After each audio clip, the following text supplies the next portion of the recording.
Hey everyone, rate this revenge 1 to 10. How justified or satisfying is it? Drop a number and a short reason. Let's get into it. I was standing maybe 10 feet from her when she lost it. Packed courtroom, reporters scratching away. The judge hadn't even called me up yet.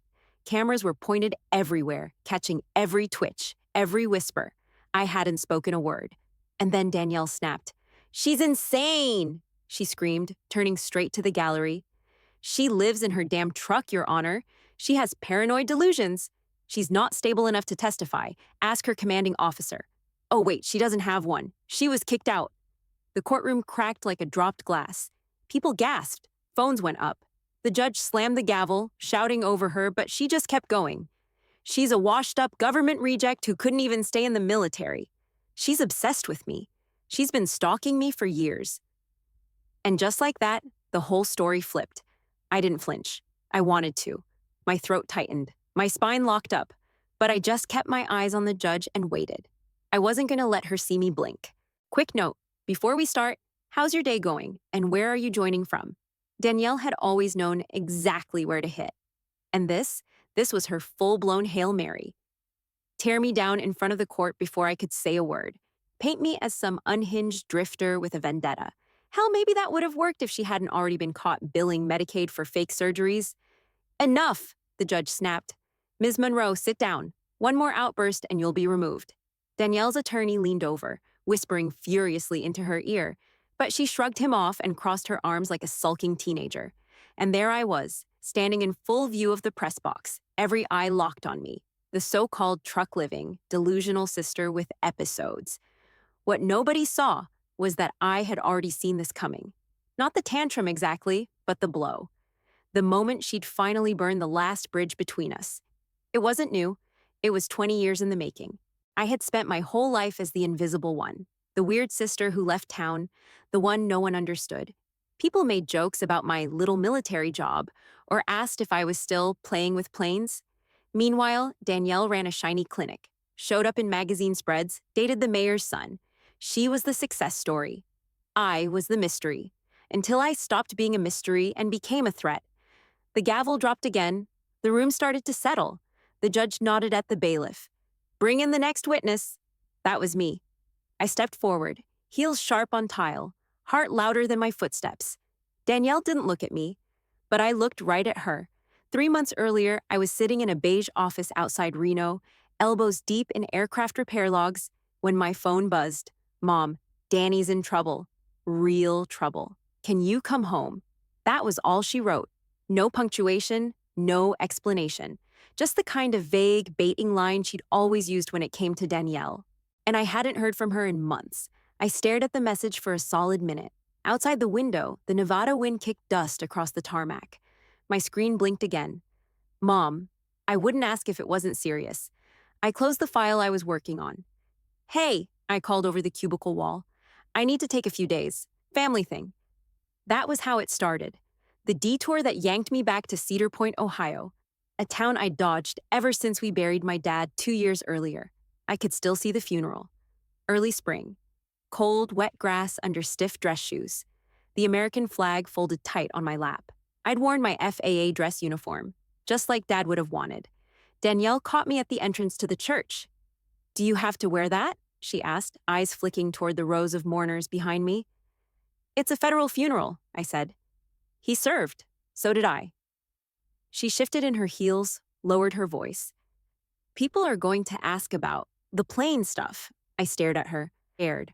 "You mean my job?" "I'm just saying, it might distract from Dad." I didn't respond.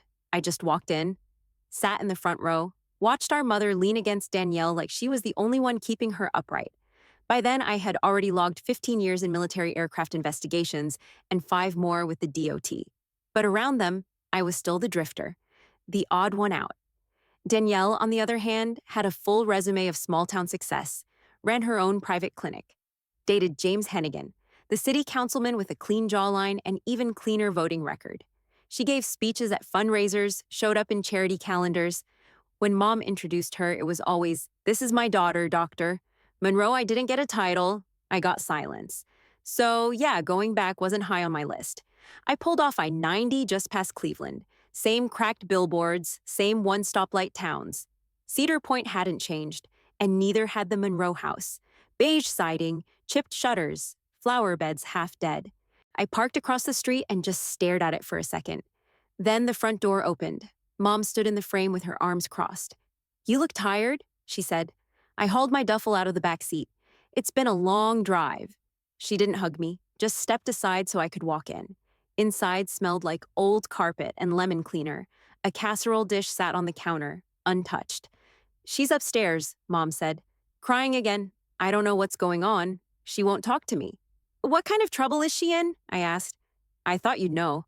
I figured you had some federal connection. I don't know. It's not like she tells me anything anymore." I dropped my bag on the floor. "So you just called me out here blind?" She sighed. "I figured you could handle it. You always do." That was the problem. I climbed the stairs, slow, like they might cave in under my boots. At the top, Danielle's door was half closed. I could hear muffled talking, probably on the phone. I knocked once. She cracked the door, her eyes red, mascara clinging to the corners. "What are you doing here?" she asked. "Mom texted." She rolled her eyes and stepped back. "Well, I'm fine." I stepped in anyway. "Then tell me why you're panicking." She said nothing, just sat on the edge of her bed and picked at her nails. I scanned the room. Stacks of folders on the dresser, half-filled pill bottles, her phone glowing with unread messages. She noticed me looking. "I'm handling it." "You're drowning." Danielle glared up at me. "You gonna fix this with one of your weird government files?"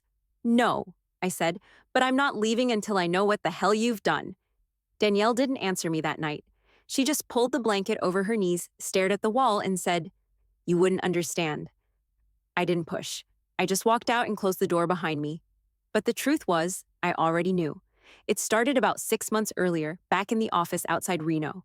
I was working a routine internal audit, cross-checking aeromedical waivers tied to small flight schools.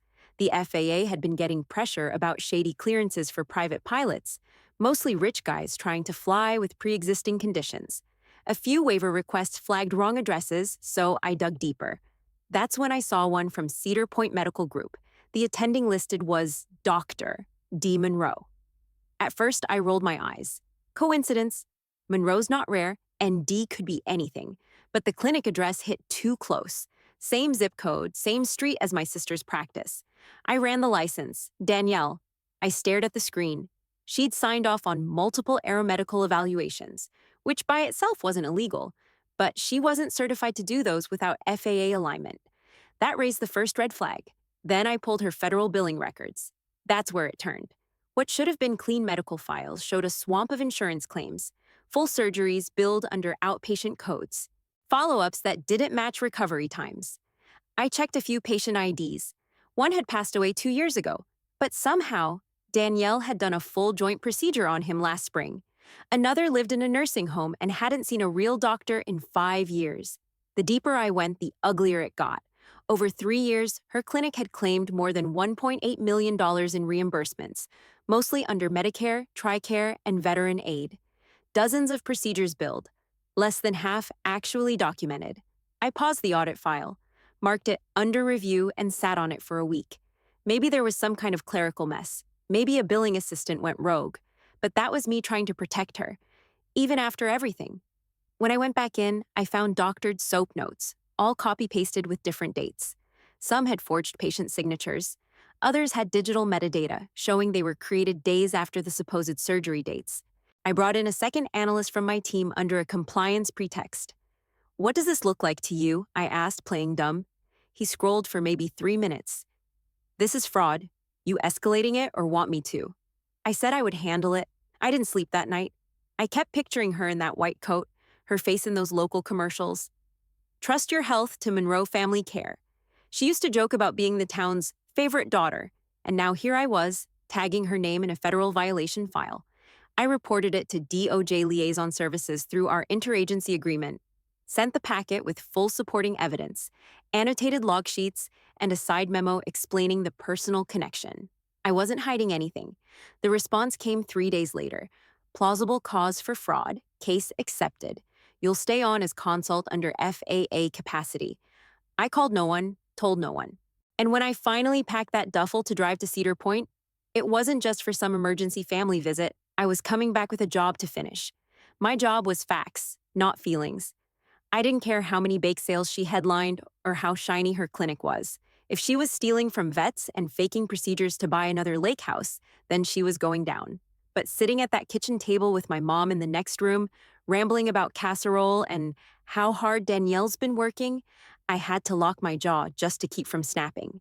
Because in their world, Danielle was still the angel, and I was still the stray dog they called when the house caught fire. This time, I wasn't here to save it. Mom invited me to the fundraiser, like she was doing me a favor. It's just something small at St. Paul's, she said while pouring coffee like we were roommates, not blood. Danielle's giving a little talk. Everyone will be there. I nodded. Sure, like I didn't already know. Like I hadn't read the whole invite when it showed up in a public Facebook event, tagged with her name in the mayor's office. The return had to look casual. I told DOJ I'd work remote and keep everything clean. No contact with state officials until the case moved forward. Until then, I was just visiting family. Yeah, that was the cover. But in that house, I may as well have been a houseplant. Mom didn't ask about my work, didn't ask why I had 2 phones, or what all the paper folders in my duffel bag were for.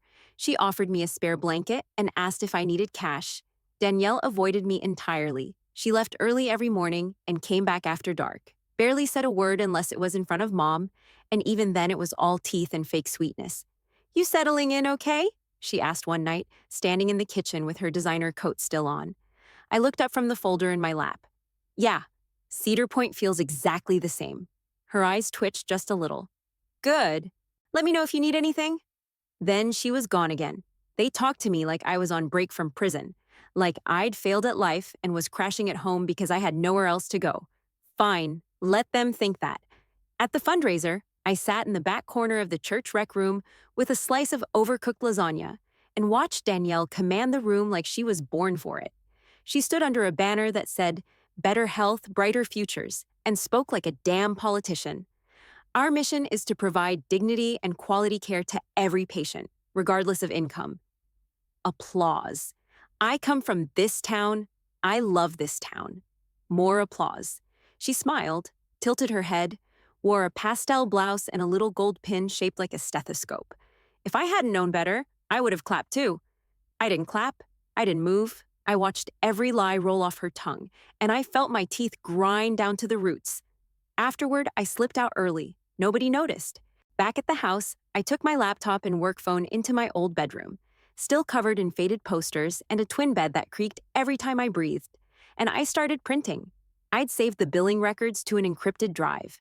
47 fraudulent procedures, dozens of altered timestamps, names of patients who either never existed or couldn't have possibly undergone what she claimed. One guy had full-body imaging done at a VA hospital the same week she supposedly performed laparoscopic gallbladder surgery on him in her clinic. He'd never even met her. I printed them all, one by one, sorted them into stacks on the bed. I could hear Mom downstairs watching game shows like it was any other Tuesday. Then a soft knock. You want tea? She called through the door. I'm good, I said. Pause. You sure? We've got peppermint. I said I'm good.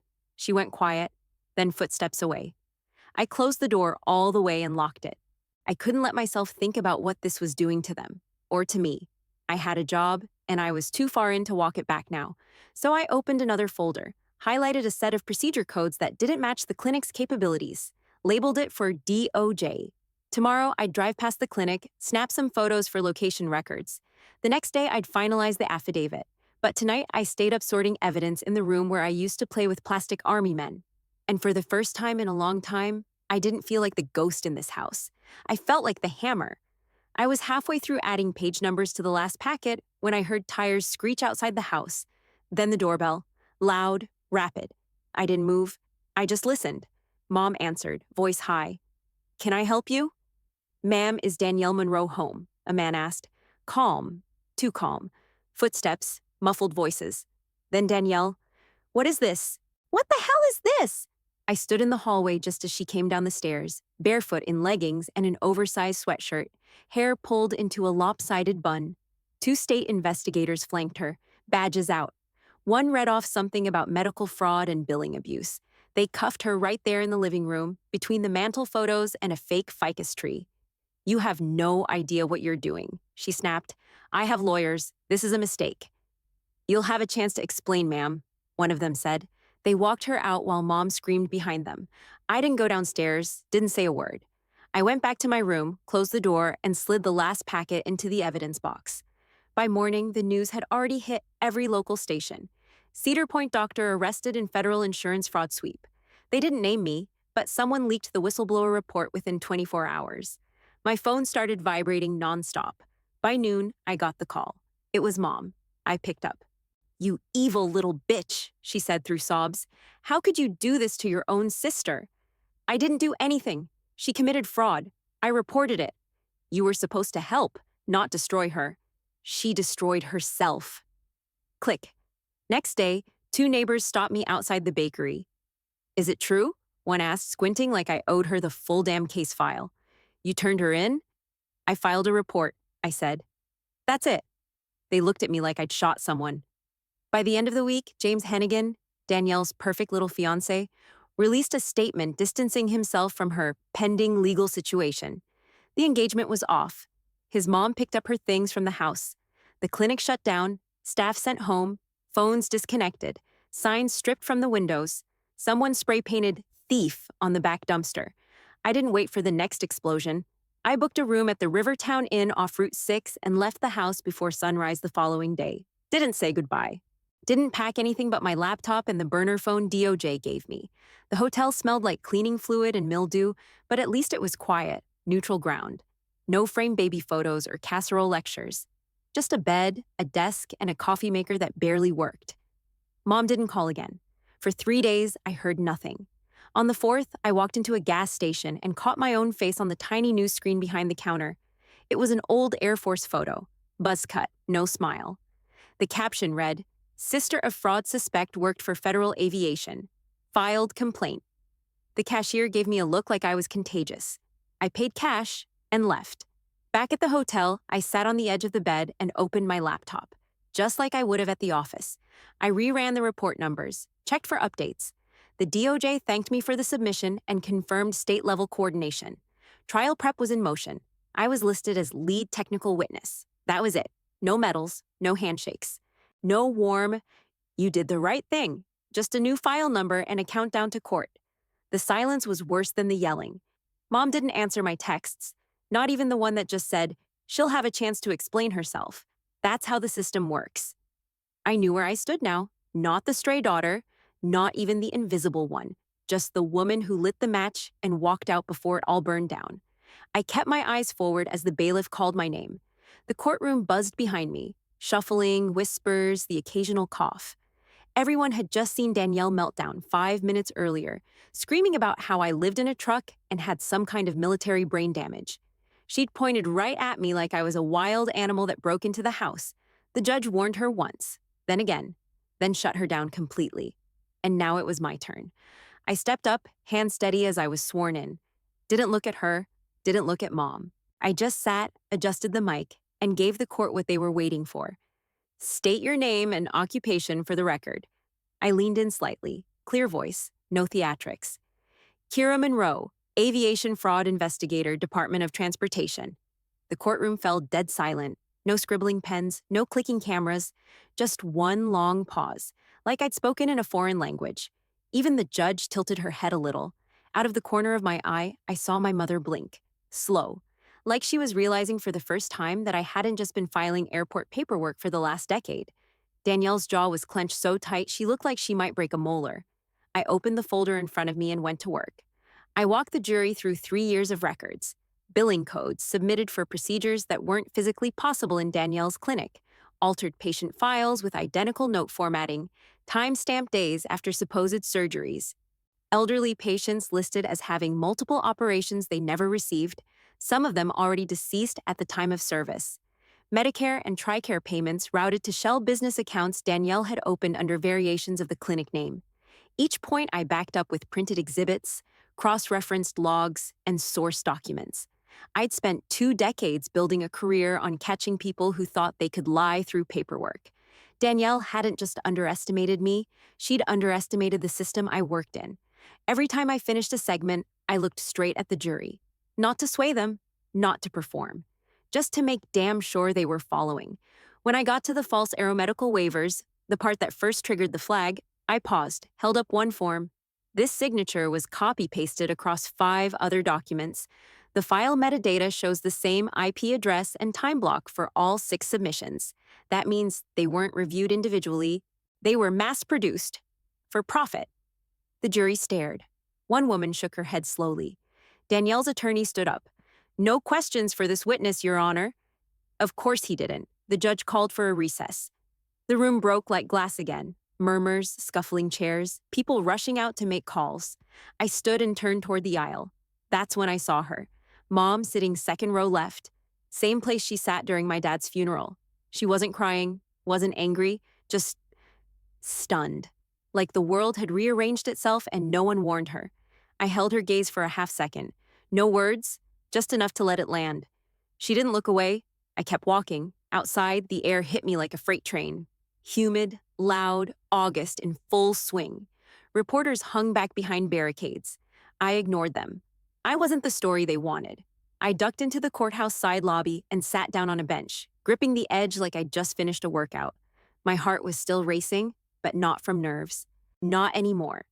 Danielle tried to paint me as broken, but all I'd done was tell the truth. And the truth hit harder than anything she could have screamed. The door opened behind me. I didn't turn around. I already knew what came next.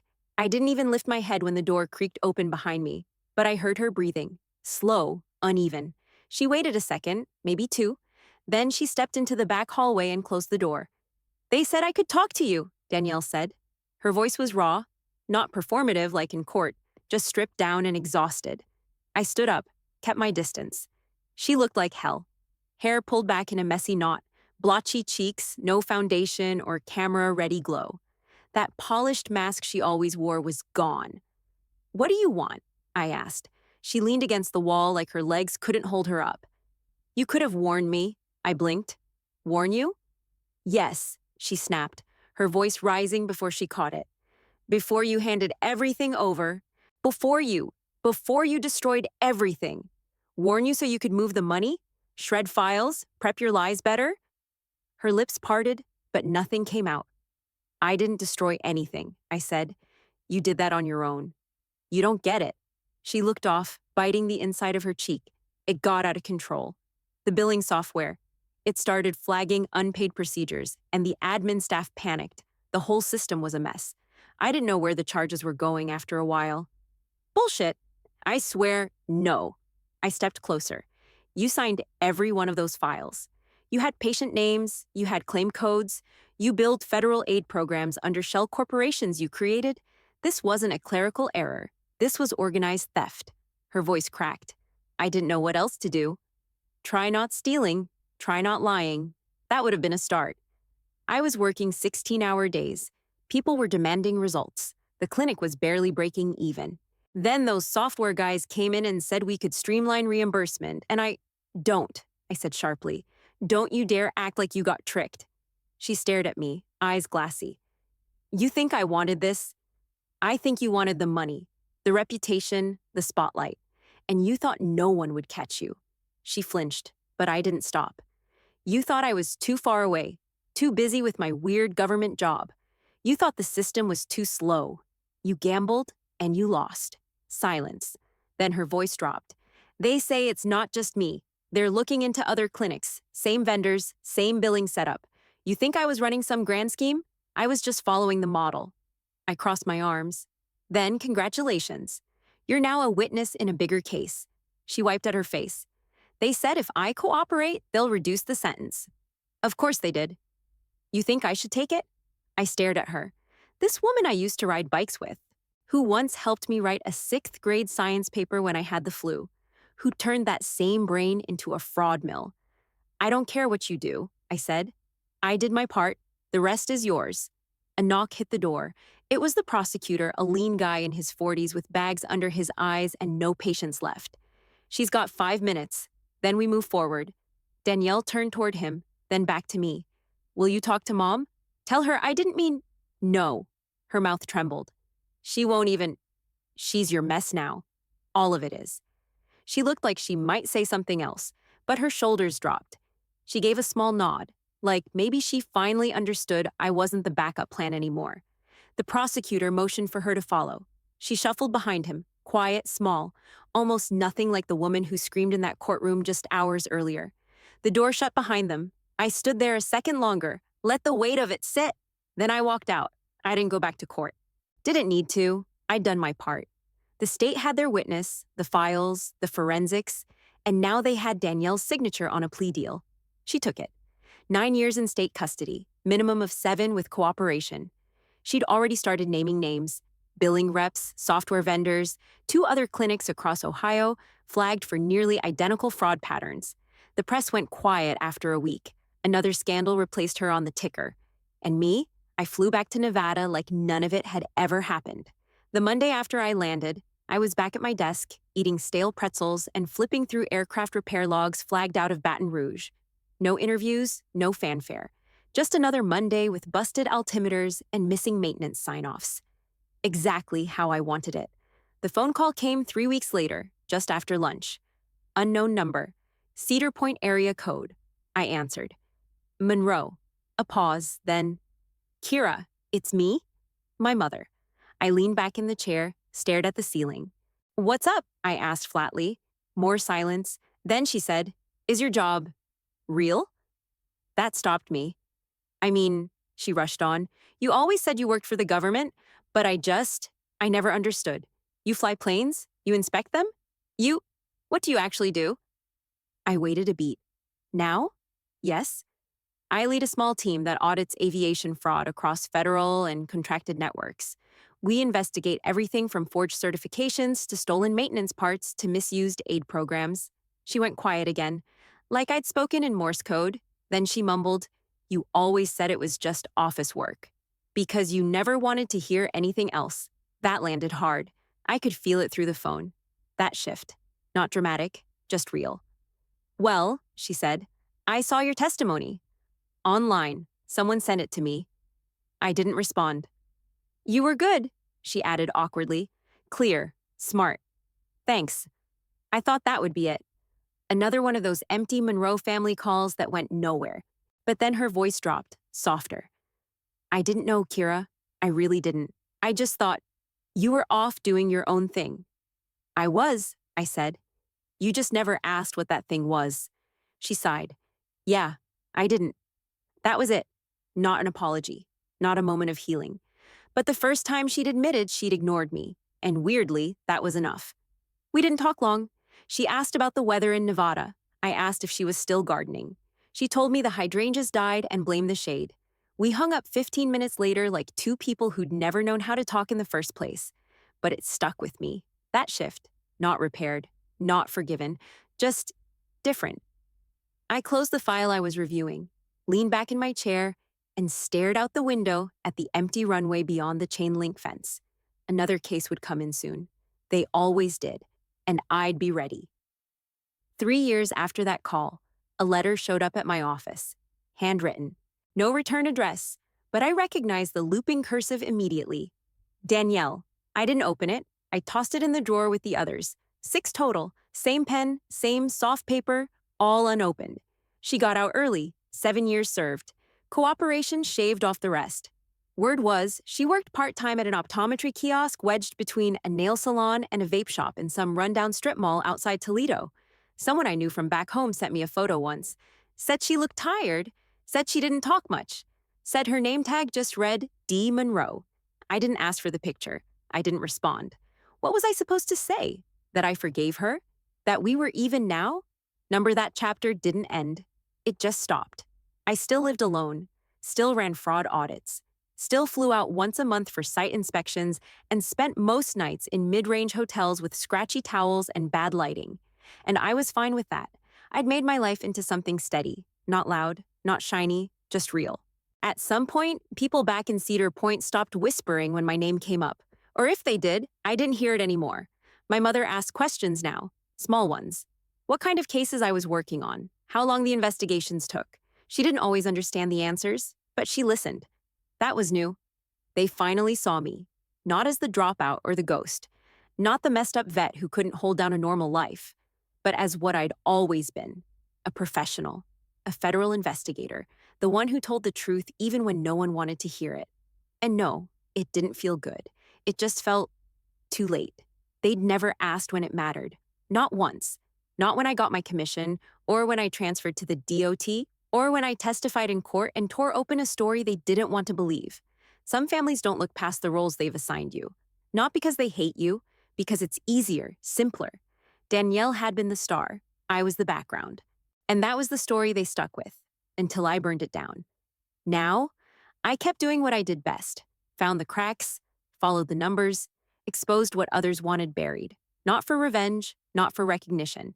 Just because someone had to. And I was damn good at it.